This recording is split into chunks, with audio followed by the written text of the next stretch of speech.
जय माता दी। जय माँ दुर्गे। मेरे प्यारे सभी भक्तों, हम सभी को पता है कि 15 अक्टूबर से नवरात्रि की शुरुआत हो रही है और इस बार की नवरात्रि में माता रानी हाथी पर सवार होकर के आ रही है। और नवरात्रि में सभी लोग अपने घर पर माता दुर्गा को प्रसन्न करने के लिए दीपक तो जलाते ही जलाते हैं। पूजा पाठ में दीपक का प्रयोग करना बहुत ही जरूरी होता है, क्योंकि उस दीपक के माध्यम से हम अपनी मनोकामनाओं को, हम अपनी पूजा को, हम अपनी भक्ति भाव को भगवान तक पहुंचाने का काम करते हैं। इस वजह से दीपक जलाना बहुत ही जरूरी होता है। लेकिन अगर नवरात्रि में आप दीपक जलाते हैं और दीपक जलाते समय कुछ ऐसी गलतियां होती है जो माता रानी के भक्त जो कर जाते हैं और माता रानी की उल्टी दृष्टि पड़ जाती है, जिसकी वजह से आप जो अखंड दीपक जलाते हैं, रोज दीपक जलाते हैं, उसके बावजूद भी आपका कोई भी फल नहीं मिलता है। आखिर दीपक जलाते समय कौन सी सावधानियां रखनी चाहिए, खास तरीके से मैं उन 5 बातों के बारे में बात करूंगा जो हमें दीपक जलाते समय रखनी चाहिए। खास तरीके से उन सभी प्यारे भक्तों को जो भी नवरात्रि त्यौहार में अगर अखंड दीपक जलाते हैं तो अखंड दीपक जलाते समय कुछ विशेष तरीके की सावधानी रखते हैं। कुछ लोग जब दीपक जलाते हैं तो अखंड दीपक रखते हैं, तो कुछ लोग घी का दीपक जलाते हैं, कुछ लोग सरसों का तेल का, या कुछ लोग तेल का दीपक जलाते हैं। तो अलग अलग प्रकार के जो दीपक जलाए जाते हैं। लेकिन जब तेल का दीपक जलाते हैं तो क्या करें, और जब घी का दीपक जलाते हैं तो क्या करना चाहिए, और अखंड दीपक जब जलाते हैं तो क्या करना चाहिए। सभी पूजा में दीपक जलाना बहुत ही जरूरी होता है। कुछ लोग तेल का दीपक जलाते हैं और कुछ लोग जो है घी का दीपक जलाते हैं। तो चलिए हम लोग उन जो है सावधानियों को बड़े ही अच्छे से ध्यान से समझ जाते हैं। आखिर दीपक जलाने कैसे, क्या 5 नियम है जो सभी भक्तों को जानना अत्यंत आवश्यक होता है। पहला नंबर की बात है कि जब भी आप कोई भी दीपक जलाते हैं, अगर अखंड दीपक आप जलाते हैं तो श्रद्धा भाव से आपके अंदर होना चाहिए। किसी भी प्रकार की कोई बेईमानी नहीं होनी चाहिए, जबरदस्ती नहीं करना चाहिए कि हाँ मन में भाव है ही नहीं माता रानी के प्रति और आप बैठ जाते हैं माता रानी के दरवाजे पर भक्ति भाव करने और उनसे अपनी मनोकामनाएं बोलते हैं। अरे भैया, मन में जब तक श्रद्धा भाव नहीं रहेगा तो नहीं कुछ होगा।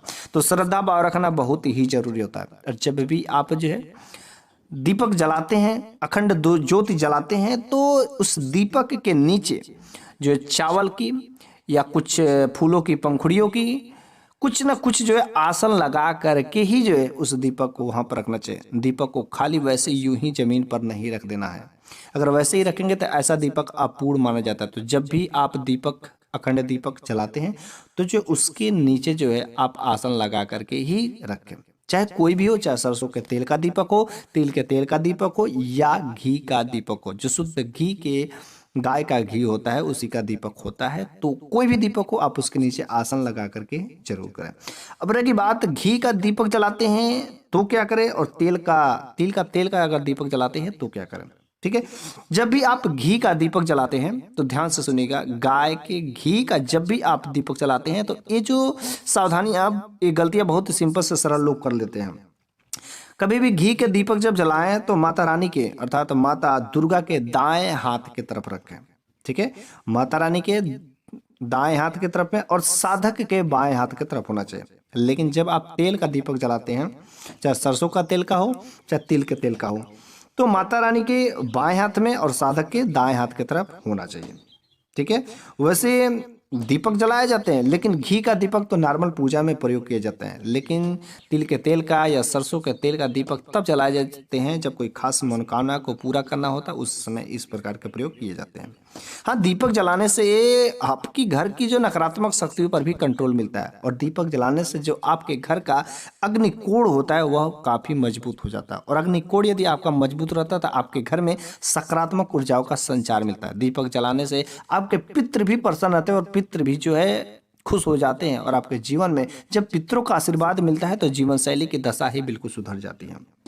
जब भी आप माता रानी के सामने दीपक जलाते हैं तो दीपक जलाते समय हमेशा जो है लंबी वाली बत्ती का प्रयोग ही करना चाहिए। माता रानी के सामने कभी भी, वह एक देवी है और देवियों को प्रसन्न करने के लिए तथा पितरों को प्रसन्न करने के लिए हमेशा लंबी वाली बाती का ही प्रयोग किया जाता है, ना कि गोल वाली बाती को। गोल वाली बाती का प्रयोग किसी देवता को अगर हम प्रसन्न करना चाहते हैं, किसी देवता को, भगवान विष्णु को, भोले बाबा को, यदि वहां पर आप जो जलाते हैं तो गोल वाली बाती का प्रयोग करें। लेकिन जब माता रानी के लिए पूजा कर रहे हैं तो वहां पर लंबी वाली बाती का ही प्रयोग करें। अब रही बात रुई की बाती, जो रुई की बाती होती है तो उस रुई की बाती को घी के दीपक के साथ में जला जाता है।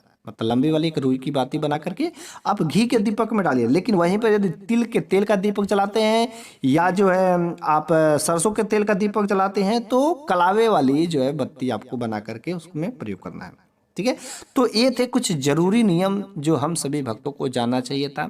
नवरात्रि आ चुकी है और नवरात्रि में बहुत सारे भक्त जो अखंड दीपक जलाते हैं। अखंड ज्योति जलाते समय कुछ विशेष सावधानियां हैं जो हमेशा बरतनी चाहिए और इन सब बातों को जानना अति आवश्यक है।